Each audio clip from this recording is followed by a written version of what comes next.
Secara pribadi saya berkeyakinan berjalan bersama-sama di dalam pengembaraan rohani ini sesuatu yang seharusnya kita lakukan. Meskipun saya adalah imam religius, imam dari tarekat religius, meskipun bukan imam yang lebih spiritual atau lebih religius. Ini kurang lebih alasan mengapa saya mengatakan ya pada Romo Indro. Terkait ini, Paus Fransiskus selalu mengulang-ulangi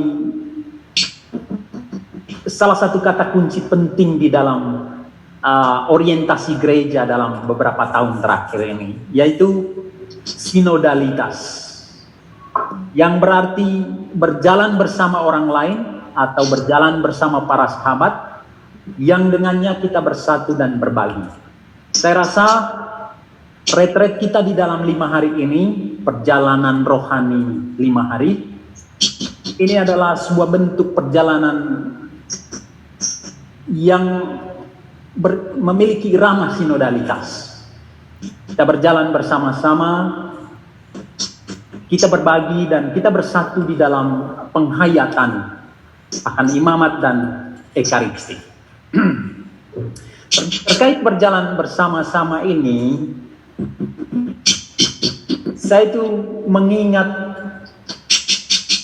retret yang dalam tanda petik ya, retret yang dibuat para rasul Yesus, para murid Yesus di jalan ke Emmaus ketika penyaliban sudah selesai, di dalam situasi yang sedikit gundah, mereka pergi ke Emmaus.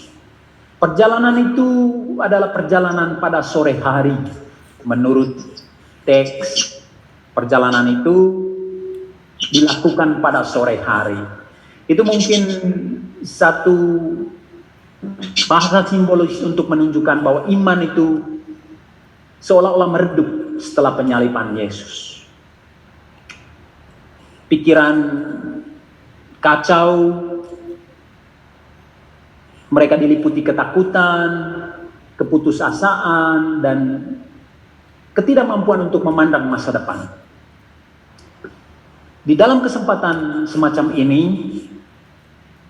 Yesus mendekati kedua murid ini, berbicara dengan mereka, berdialog dengan mereka, menemani mereka dalam perjalanan, dan akhirnya mereka merayakan perayaan syukur. Jadi ada unsur ekaristis di dalam perjalanan ke Emmaus ini. Saya membayangkan perjalanan kita dalam 5 hari ini pun seperti retret di jalan Emmaus ini. Karena itu metode pokok dari retret ini sangat sederhana. Itu terbagi atas 3 bagian. Yang pertama berjalan, meskipun para romo hanya duduk di ruangan saja karena tidak bisa keluar karena lockdown mungkin. Tetapi hati kita itu terus berjalan. Kita terus berjalan di dalam permenungan ini. Kemudian menemani. Saya yakin para romo tidak tinggal sendiri. Jadi di dalam tahap menemani ini nanti, para romo bisa membuat kelompok kecil sesuai dengan tempat para romo tinggal atau berkarya. Kelompok kecil terdiri dari 2 orang atau 3 orang dan seterusnya. Lalu membagikan kisah-kisah hidup romo, membagikan perenungan atau refleksi-refleksi para romo. Dan yang ketiga, menyembah. Yesus tidak hanya berjalan bersama kedua murid ke Emmaus, tetapi juga menemani mereka. Dan akhirnya mereka merayakan syukur. Satu perayaan di mana mereka menyembah Tuhan. Tahap ketiga dari retret ketiga atau pendekatan yang ketiga adalah menyembah. Para romo akan berdoa sendiri atau dalam kelompok kecil sesuai dengan doa-doa yang sudah dipersiapkan gereja, ibadat sore dan lain sebagainya. Saya tidak mencantumkan semua jadwal ini di dalam jadwal retreat kita karena saya memahami di dalam situasi semacam ini para romo sendiri bisa membuat jadwal masing-masing di mana para romo tinggal. Ini kurang lebih 3 pendekatan yang kita bisa gunakan di dalam perjalanan rohani 5 hari ini. Berjalan bersama, menemani satu sama lain, dan kita bersama-sama menyembah.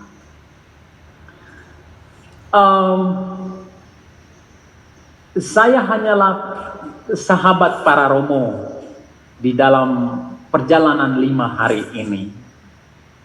Apakah kita tersentuh ketika Tuhan berbicara di dalam perjalanan ini, perjalanan retreat ini? Apakah hati kita berkobar-kobar? Apakah kita mampu melihat kehadiran Tuhan yang bangkit? Itu tergantung keseriusan kita di dalam permenungan 5 hari ini. Saya sangat percaya para romo, retreat bukan sesuatu yang baru untuk kita.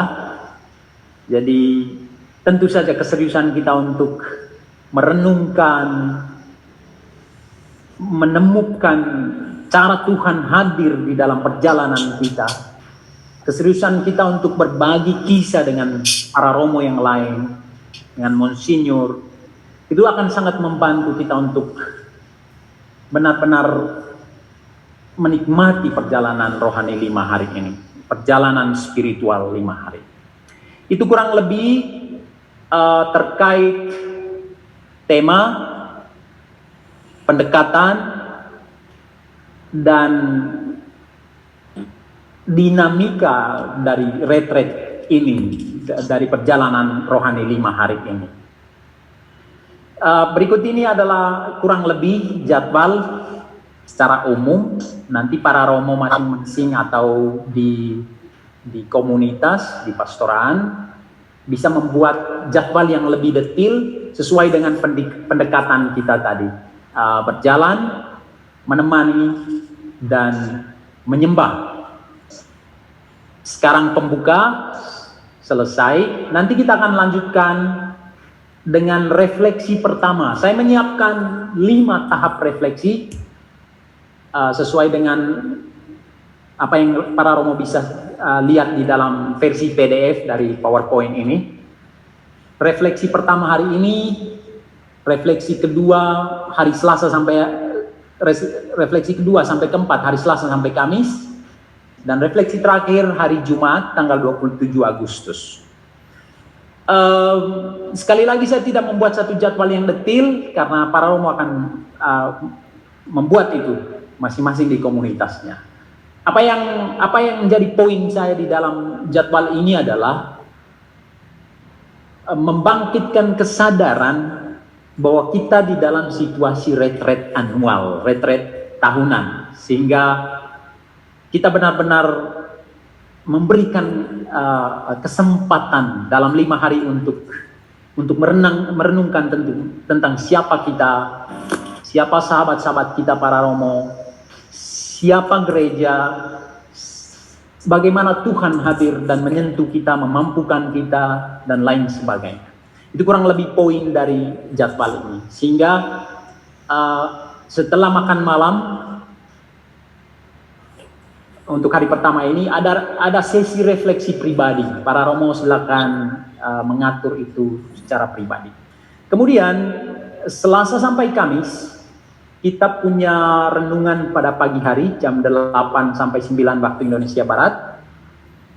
Dan setelah selesai setiap sesi, kita memiliki kesempatan untuk refleksi pribadi dan sharing kelompok kecil, di dalam kelompok kecil, berdua atau bertiga. Atau kalau para romo tinggal sendiri, bisa membuat sharing melalui video call, WhatsApp misalnya, atau Zoom, atau Skype, dengan para romo lain yang berada di tempat yang lain.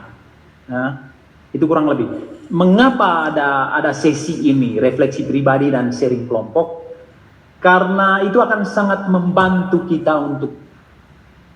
untuk berbagi kisah kita, seperti kedua murid dalam perjalanan mereka ke Emmaus. Mereka berbagi kisah, dan sementara mereka membagikan kisah satu sama lain, Tuhan itu hadir dan menyentuh mereka, membuat mereka bahagia, membuat hati mereka berkobar-kobar. Itu kurang lebih poin mengapa ada refleksi pribadi dan kelompok. Sekali lagi, untuk para Romo yang tinggal sendiri, silakan menghubungi Romo lain. Saya juga bersedia untuk dihubungi supaya kita bisa sharing dan macam-macam di dalam 5 hari ini.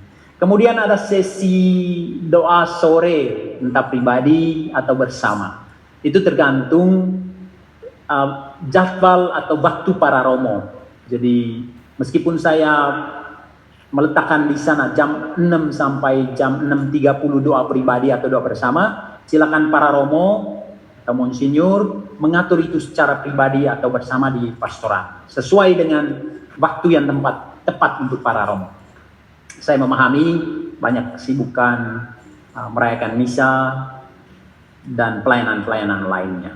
Kemudian hari terakhir, hari Jumat, tanggal 27 Agustus, kita masih punya refleksi terakhir, refleksi kelima, jam 8 sampai jam 9. Kemudian saya memohon waktu para Romo sekalian supaya kita membuat sharing kelompok besar via Zoom.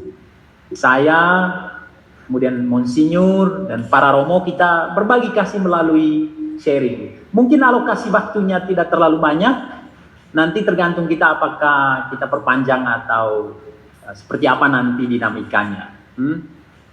Kemudian pada jam 10 sampai 10.30 kita membuat upacara penutup dari retreat ini dan